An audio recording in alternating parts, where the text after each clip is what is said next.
Hello, local history buffs. I'm Jim Cassetta, the local history librarian and local author, and I wanted to inform all of you that this book was published last year, and it is a brief history of the Pearl River Hook and Ladder and Excelsior Fire Departments, 1903 to 1944.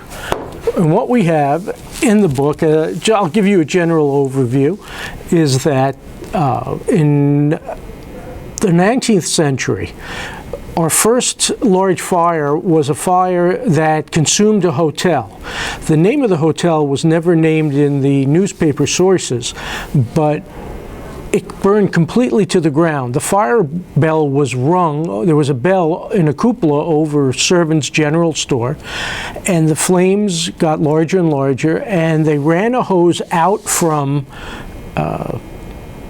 Dexter Folder's factory, but it couldn't reach. When they turned on the water fell about 15 feet from the actual building. So this is the way fires were fought. People did whatever they had to do. We had no fire departments per se, and everything burned to the ground. That's why, if you could afford it, you would buy fire insurance from a local man named Bill Evans. Another was Gus Ansell. Gus Ansell also had fire insurance. This went on until 1903, when the Hook and Ladder Fire Company was established and got its state charter.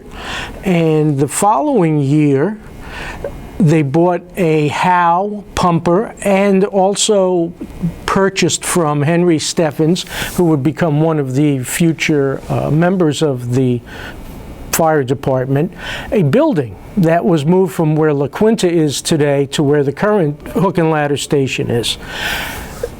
A year later, in August of 1904, lightning had struck the belfry of the Pearl River Methodist Church, and the fire department was actually able to rush up there using their hand pumper and ladders to put the fire out and save the church structure. This ushered in an era where now there was a possibility of saving structures in town. Structures were quite valuable. They were moved from parcel to parcel because it was much cheaper to move them than to build a new structure.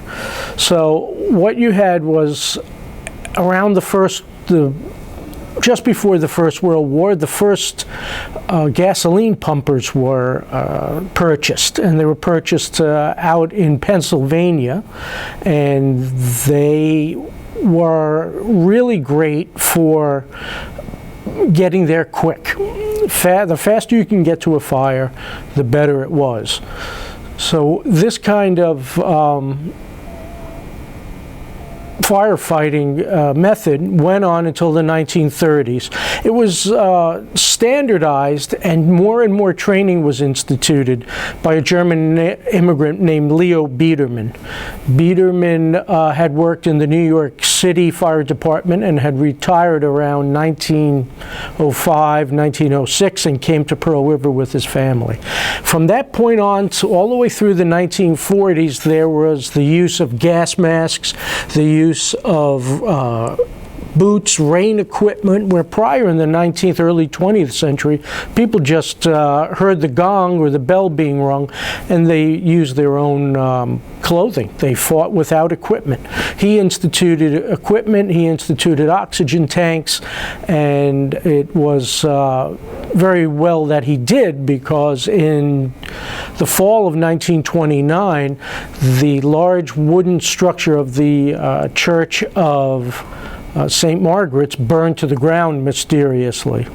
And then they said it was due to leaf burning, but to this day they're really not sure the cause.